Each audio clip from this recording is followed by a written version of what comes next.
কতটা আপনাদেরকে ধারণ করে আমরা তাদেরকেই নেতা নির্বাচন করব। প্রিয় গাংনীবাসী, আমাদের দেশের এক শ্রেণীর নেতা উৎপাদন হয় নির্বাচনের আগে। তারা ঢাকা থেকে বস্তায় বস্তায় টাকা নিয়ে এলাকায় ঢুকে, তারা নির্বাচনের আগের রাতে তারা পুলিং এজেন্ট কিনে নেয়, এলাকার ওসিকে কিনে নেয়, এসপি কে কিনে নেয়। আমাদের এলাকায় ছিল না এরকম, গাংনীতে ছিল না, বাংলাদেশে ছিল না। প্রিয় গাংনীবাসী, সময় এসেছে সচেতন হওয়ার। আপনারা যদি সচেতন না হন, যেই নেতা টাকা নিয়ে আসবে নির্বাচনের আগের রাতে, মনে রাখবেন সে আপনাকে একদিন টাকা দিবে আর 5 বছর আপনার গোলামি করাবে।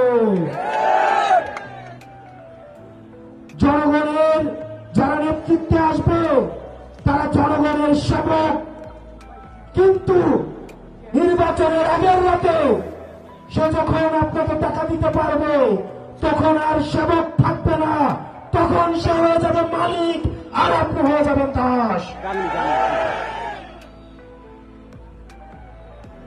প্রিয় গাংনীবাসী, আপনাদের সাথে আপনাদের সামনে আমরা পরিচয় করিয়ে দিচ্ছি এই গাংনীর কৃত সন্তান, নিজ যোগ্যতায় উঠে আসা আমাদের এনসিপির, আমাদের লিগের লিগে নিবেদিতভাবে কাজ করে যাচ্ছেন আপনাদের এই গাংনীর যুগ্ম মুখ্য সমন্বয়ক অ্যাডভোকেট শাকিল ভাই। আপনাদের অ্যাডভোকেট শাকিল ভাই বাপের পরিচয় এখানে আসে নাই, দাদার পরিচয় এখানে আসে নাই, এলাকার পরিচয় এখানে আসে নাই, নিজ যোগ্যতায় নিজের যোগ্যতায় আজকে আপনাদের সামনে এসেছে।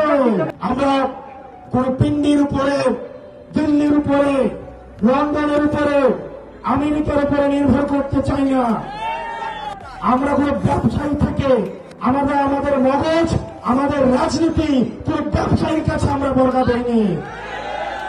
আমরা জনগণ থেকে অর্থ সংগ্রহ করব, আপনাদের থেকে 10 টাকা, 20 টাকা, 100 টাকা আপনাদের থেকে আমরা অর্থ সংগ্রহ করে, জনগণ থেকে অর্থ সংগ্রহ করে আমরা জনগণের জন্য রাজনীতি করব।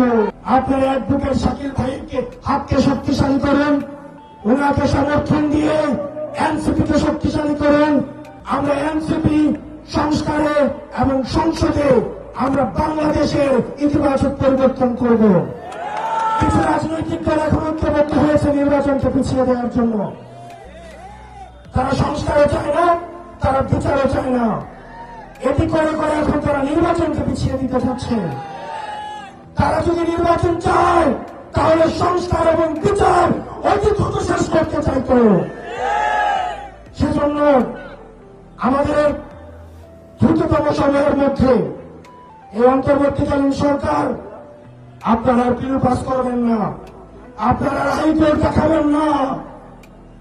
হাসিনা আমাদের হাইকোর্ট থেকে এখন দিল্লিতে অবস্থান করছে। হাইকোর্ট দেখানোর সময় শেষ।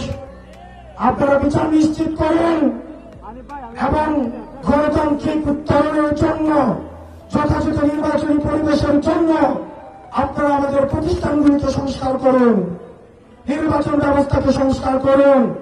ইতিমধ্যে আমাদের আহ্বায়ক বলে দিয়েছে আমরা পুরাতন খেলায় অংশগ্রহণ করতে আসি নাই, বরং আমরা পুরাতন খেলার আমরা নিয়ম পরিবর্তন করে দিতে এসেছি। সুতরাং আপনারা নিয়ম পরিবর্তন করে আমাদের সামনে উপস্থাপন করুন যে আপনারা খেলার জন্য কি কি নতুন নিয়ম নিয়ে এসছেন, যাতে করে আমরা নতুন খেলার, আমরা নতুন নিয়মে সবাই মিলে আমরা অংশগ্রহণ করতে পারি।